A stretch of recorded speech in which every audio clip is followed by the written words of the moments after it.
Eduma, the knowledge giver. We are going to cover our third topic, building blocks of learning. And we are presently doing the course, Understanding Autism, how to guide your child on the spectrum to learn. So, building blocks of learning.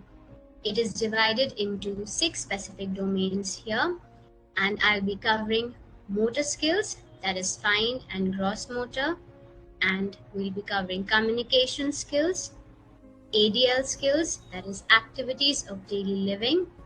We'll be covering play skills, social skills, and academic skills. So these are our building blocks of learning. So what is the skills that are required, which we can do at home, those activities which will help our child to learn, is what we're going to cover in this specific unit. Starting with motor skills, fine and gross motor skills. As you can see, several pictures that are there in our slide.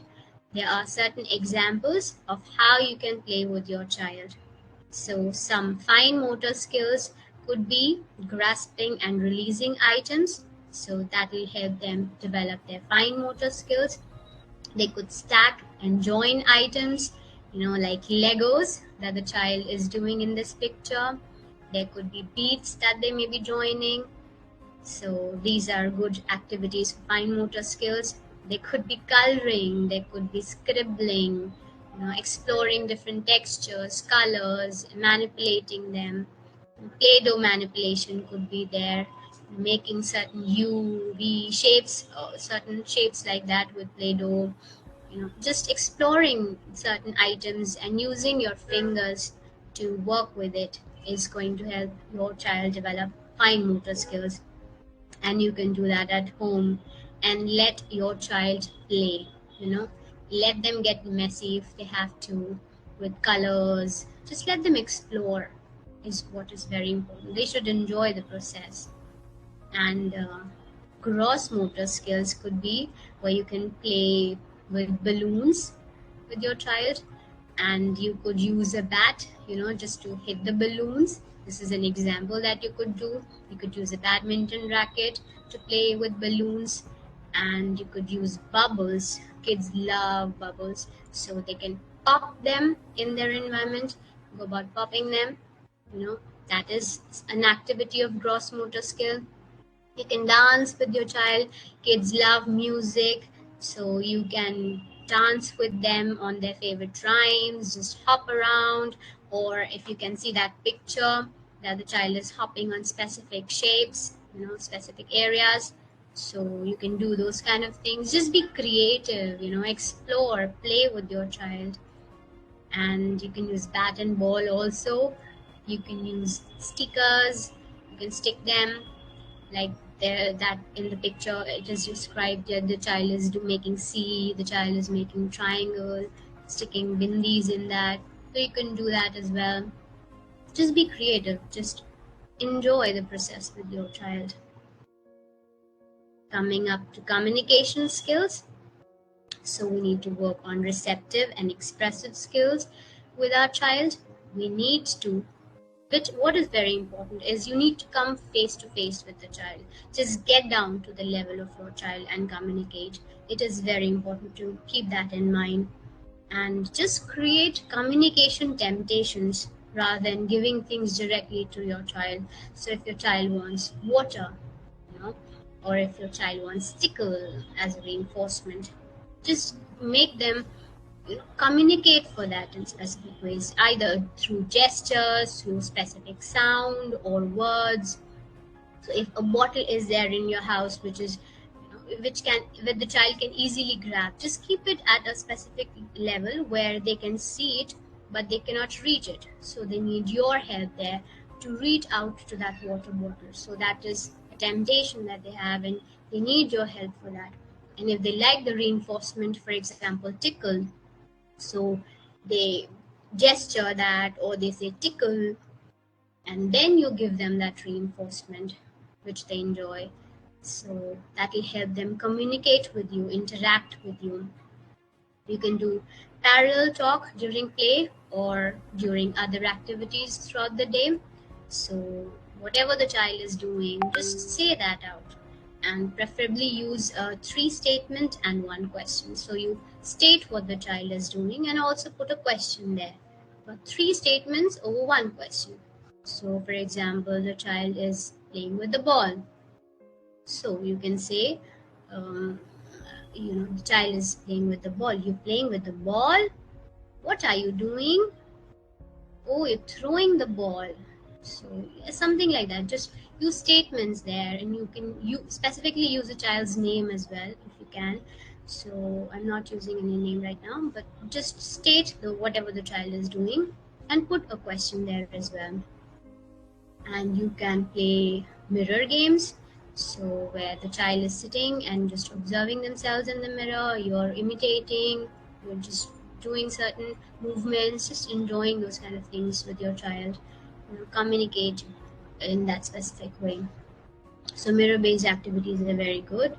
And you can use stickers or masks on your face during play for eye contact. So you can put it here, you can put a mask, you can do peekaboo, things like that. So, just to get their eye contact. Communication skill requires eye contact. So that is something we need to work on. So even if it is for a few seconds, that's okay. Just start somewhere. Just make sure that the child is looking at you for a specific amount of time. Probably increase it if possible, but start from wherever it is. Let's start from the scratch for a few seconds only. It's coming up to ADL skills, activities of daily living. So, what are the specific skills that are required for eating? There's toileting, there's brushing, and there's bathing. So, our basic aim is to help our child become independent as much as possible, reduce the support they require as much as possible in all these domains.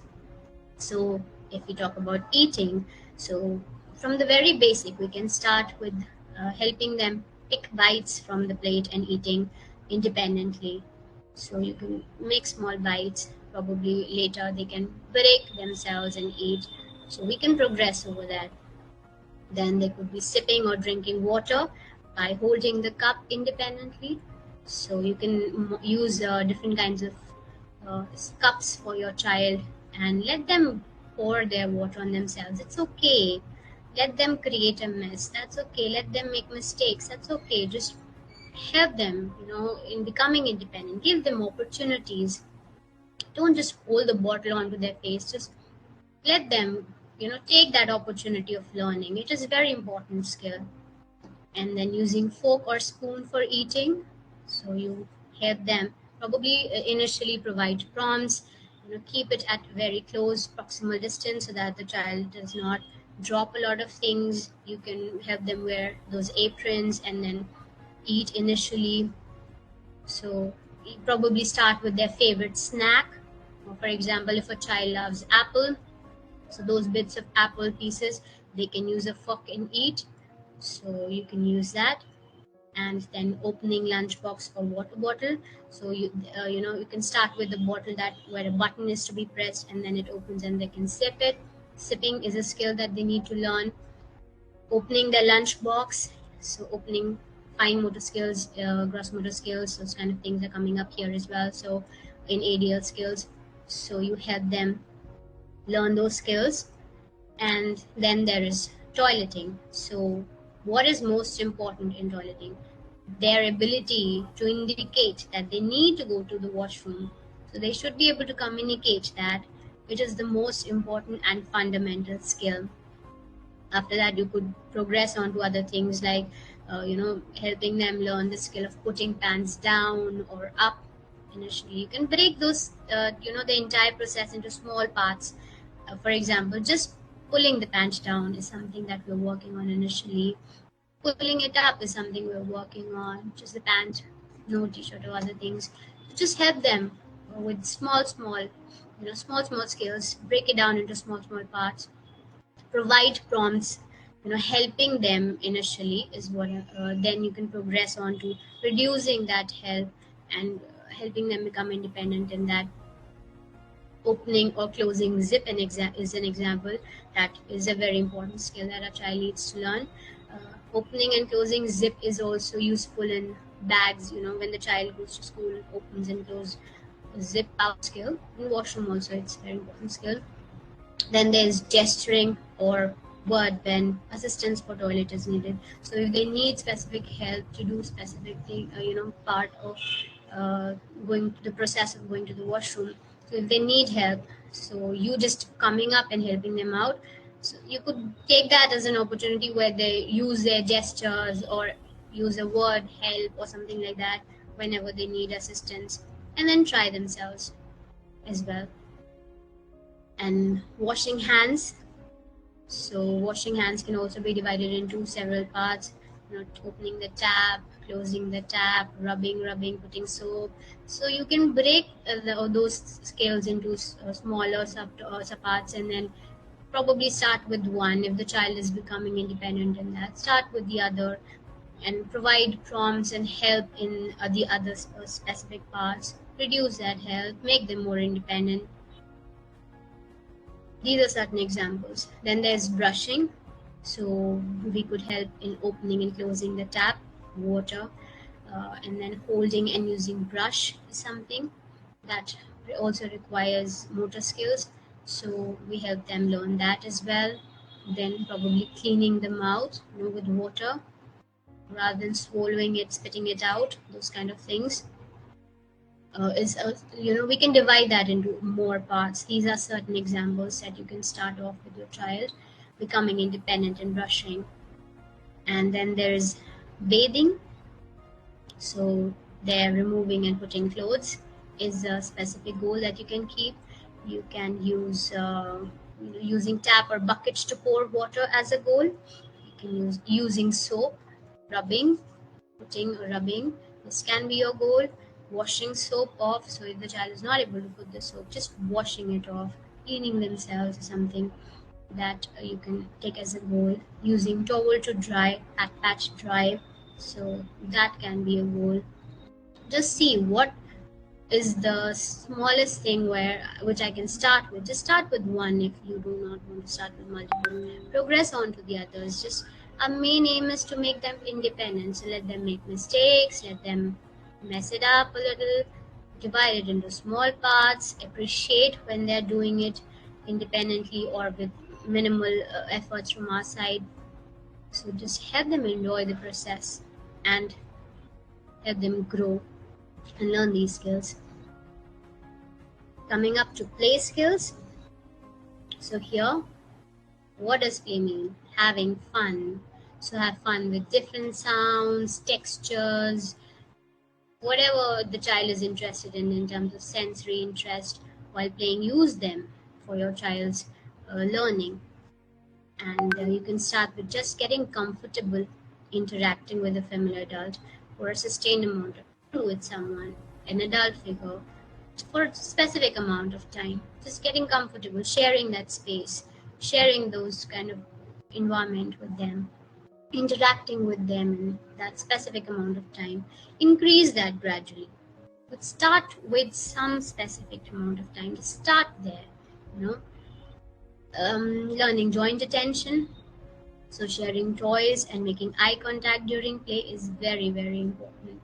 So attention skill is something which is going to help them in all domains. So they should be able to share their toys, make an eye contact during play so that they understand if we are trying to teach them something, another skill or way of playing with the toy. And if they're happy sharing that, they should look at us for a specific, maybe for a few seconds, but just start with somewhere is what I'm talking about. Just start somewhere. Okay. Learning back and forth play. So turn taking is important, which is a very important play skill, specifically if you go out and play on swings, so there will be other kids. So you need to learn that it is your turn. You do not push others, wait for your turn. And in play also, it is very important at home if you're playing with, a car, or if you're playing with a phone, like in the picture. This is my turn to talk. This is probably Adi's turn to talk, mom's turn to talk. So use small, very limited words. So Adi's turn, mom's turn. You can use gestures as well. Mom's turn, touch the child on. This is an example of the name. Adi's turn. So you're not elaborating, you're not using a lot of language there. You're using very specific, the name and then turn. This person's turn, that person's turn. So just start with there to teach them back and forth play. And the basic important thing that we need to understand is we need to explore their interest initially, you know. So they may not be interested in a lot of things, they may have very specific limited interest. Just get into their play, get into their zone. Just start with them being comfortable with you, just getting into whatever they are doing, around them, and probably touching their toys, and then probably you can add on or model other ways to play with the toy. So just start from what they're interested in, get into their space, get into their uh, play, and then when they are comfortable, when that attention span is increasing, when they enjoying the process, just add or show model other ways of playing with the same toy. So there could be inappropriate ways of playing with the toy, so you can probably teach them other ways. So that's something you can work on. Just start with somewhere. Just play with your children. It is very, very important to do that. Coming to social skills. Okay, social skills is teaching basic emotions using smiles, pictures, modeling that specific emotion, and using words associated with the same. For example, happy, happy. So you could use that. Sad, sad. So you can make that kind of a face, and you can use that kind of words. You can use pictures. A lot of kids are interested in shiny, shiny, smiley faces. So you can use that as well. So helping them understand that there are so many emotions and they may be feeling all those emotions at different times. So it's very important social skill. So you start with those pictures and the words and modeling that. And you can start with teaching them imitation skills. So you can use sounds, gestures for greeting or asking for things. For example, in Hindi we say de do, or in English we say give. So you can use that gesture, you can use the word rather than just snatching the things from your child. So whenever doing that, just model that kind of a thing, and also help them learn that kind of a thing in imitation skill. So you can also use bye, gesture, and the word. You can use hello. You can use high five. These things are very important, ways of interacting with other, very important social skills. So start with one word. Give, they do, bye, hi, high five. Then add on more words. Gestures. Just be happy, show that extreme emotion. Hi, those kind of things rather than hi. So those kind of things would to help them increase their eye contact and social noticing, like help them understand who is talking, where is the voice coming from. Those kind of things are very important in social skills, because the child is not looking, the child is not interested in where the voice is coming from. How will they interact socially? So help them with games like peekaboo, peekaboo with their favorite toy. For example, if they like teddy bear, so just hide that teddy bear. If they like any other toy, so just hide that. Then do peekaboo. So those kind of things you can do. You can hide as well. So just see what is interesting my child and help them increase their social noticing skill. And you can use rhymes as I showed you. You can modify your voice if needed, to develop their interest initially. That's going to be very useful. So for example, there's a rhyme: if you're happy, happy, happy, clap your hands. So you can use that kind of voice, that kind of an expression. There's a rhythmic way of talking. If auditory is something that grabs their attention, So you can definitely use that initially with your child at home. Coming up to academics. Okay, so in academics, what are the prerequisite skills? There is reading and there's writing. So reading readiness is something we need to work on, and writing readiness. So you can use stickers that your child likes, and you can use starting and ending point if you want to teach them specific shapes or strokes. And you can use their favorite cartoon, books, or images to increase their interest initially in reading. So, for example, a child loves cake, and if a child loves a specific cartoon, so you can use those books. They're going to look at that image, and then probably you can sing, if they like the rhyme, happy birthday to you. So a book that has a cake in it and they're celebrating a birthday, you can use that rhyme in between. The child can would get interested and probably look at you. So just explore what your child likes and accordingly increase their interest. So in reading skills, we need to focus on their ability to attend to a book. So are they looking at a book, attending to a book? Are they looking at the pictures? Are they turning pages with you? So this also requires motor skills. So helping them learn as well, that as well, if they are not able to learn that. And are they listening to you read? Are they paying attention to your voice? Are pointing to the pictures? Are they pointing to the pictures that they like? For example, if a child loves a specific thing in the book, are they pointing to those pictures?